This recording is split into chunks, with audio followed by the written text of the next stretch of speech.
नमस्कार दोस्तों, स्वागत है आपका मेरे चैनल स्टोरी जीनी पर। आज हम बात करेंगे एक बहुत ही रोचक विषय पर। क्या सच में सहारा रेगिस्तान में कोई समुद्र हुआ करता था और आखिरकार इस रेगिस्तान में इतनी विशाल रेत कहां से आई? साथ ही हम सहारा के कुछ अद्भुत तथ्यों पर भी नजर डालेंगे।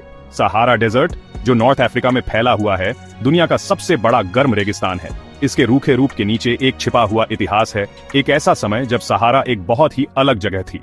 अफ्रीकी महाद्वीप का एक तिहाई हिस्सा कवर करते हुए इसकी विशालता भयावह और विस्मयकारी दोनों है। रेगिस्तान का सन्नाटा केवल हवा से टूटता है, इसकी स्थायी उपस्थिति के बारे में बहुत कुछ कहता है। फिर भी यह उजाड़ दिखने वाला परिदृश्य एक जीवंत अतीत के रहस्यों को रखता है, जो उजागर होने की प्रतीक्षा कर रहे हैं।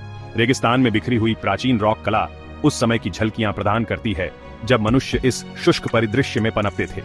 ये अवशेष हरे भरे सवाना, वन्य जीवों से भरपूर और नदियों द्वारा पार किए गए आज हम जो सहारा जानते हैं उससे बिल्कुल अलग तस्वीर पेश करते हैं। हजारों साल पहले सहारा जीवन से भरपूर हरा भरा परिदृश्य था। यह ग्रीन सहारा पीरियड, जिसे अफ्रीकन ह्यूमिड पीरियड के रूप में जाना जाता है, ने एक विविध पारिस्थितिकी तंत्र का समर्थन किया। इस हरे भरे अतीत के प्रमाण सहारा के परिदृश्य में उकेरे गए हैं। प्राचीन नदी तल जो अब सूखे हैं, उस समय की बात करते हैं जब इस क्षेत्र में पानी स्वतंत्र रूप से बहता था। हाथियों, जिराफों और यहाँ तक कि दरियाई घोड़ों जैसे जानवरों के जीवाश्म कभी फलते फूलते पारिस्थितिकी तंत्र के अस्तित्व की पुष्टि करते हैं। ग्रीन सहारा मानव विकास और प्रवास पैटर्न पर महत्वपूर्ण प्रभाव का काल था। मेहमाननवाज वातावरण ने शुरुआती मनुष्यों को पनपने दिया, जिससे जनसंख्या वृद्धि हुई और जल स्रोतों के आसपास बस्तियां बनी। जैसे जैसे जलवायु बदली और सहारा सूखने लगा, इन शुरुआती निवासियों को प्रवास करने के लिए मजबूर होना पड़ा, जिससे मानव इतिहास का मार्ग आकार लेता गया।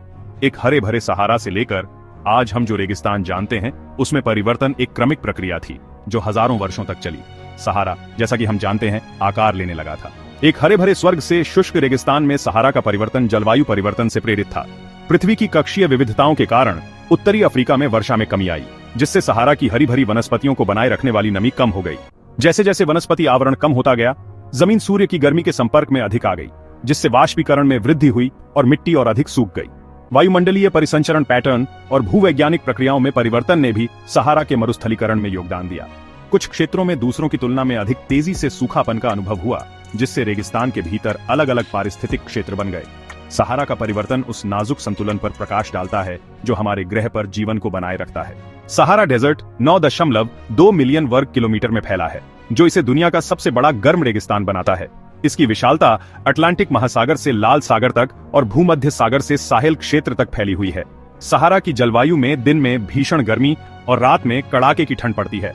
बारिश बहुत कम और अप्रत्याशित होती है। कुछ क्षेत्रों में एक भी बूंद के बिना साल बीत जाते हैं। अपनी कठोर परिस्थितियों के बावजूद सहारा जीवन से रहित नहीं है। विशिष्ट पौधों और जानवरों ने इस शुष्क वातावरण में जीवित रहने के लिए अनुकूलित किया है। सहारा की चरम जलवायु और विशाल आकार इसे एक दुर्गम परिदृश्य बनाते हैं। यह प्रकृति की शक्ति और प्रतिकूलता का सामना करने पर जीवन के लचीलेपन का प्रोटेस्टमेंट है। अपनी चिलचिलाती गर्मी के लिए जाना जाने वाला सहारा डेजर्ट कभी कभी बर्फबारी का अनुभव करता है। बर्फबारी होने के लिए कारकों का एक अनूठा संयोजन संरेखित होना चाहिए। ठंडी, नम हवा वाली कम दबाव वाली प्रणाली को यूरोप से दक्षिण की ओर बढ़ना चाहिए।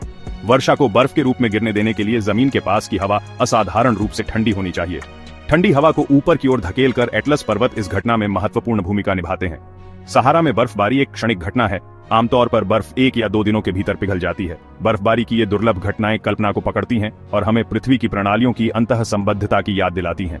सहारा डेजर्ट हमारी दुनिया में एक अद्वितीय स्थान रखता है। एक हरे भरे स्वर्ग के रूप में अपने प्राचीन अतीत से लेकर दुनिया के सबसे बड़े गर्म रेगिस्तान के रूप में अपने वर्तमान रूप तक सहारा ने एक उल्लेखनीय परिवर्तन किया है। अपनी कठोर परिस्थितियों के बावजूद सहारा एक बंजर बस्ती से बहुत दूर है। ये पौधे और पशु जीवन की एक आश्चर्यजनक सरणी का घर है, जो सभी इस चरम वातावरण में जीवित रहने के लिए अनुकूलित है। सहारा पृथ्वी की जलवायु प्रणाली में भी महत्वपूर्ण भूमिका निभाता है, जो वैश्विक वायुमंडलीय परिसंचरण पैटर्न और धूल परिवहन को प्रभावित करता है। जैसे जैसे हम जलवायु परिवर्तन की चुनौतियों से जूझ रहे हैं, सहारा एक अनुस्मारक के रूप में खड़ा है कि समय के साथ पृथ्वी की प्रणालियों में सूक्ष्म बदलाव भी कितना गहरा प्रभाव डाल सकते हैं। सहारा हमारी धारणाओं को चुनौती देता है और हमें अपने ग्रह की सुंदरता और जटिलता की सराहना करने के लिए आमंत्रित करता है। तो दोस्तों, सहारा सिर्फ रेत का रेगिस्तान नहीं है, बल्कि इसका इतिहास और भूगोल हमें बहुत कुछ सिखाता है। अगर आपको यह जानकारी रोचक लगी हो तो चैनल को लाइक करें, सब्सक्राइब करें और बेल आइकन को दबाएं, ताकि ऐसी ही नई कहानियों की अपडेट्स आपको मिलती रहे। फिर मिलते हैं एक और दिलचस्प कहानी के साथ। तब तक के लिए धन्यवाद।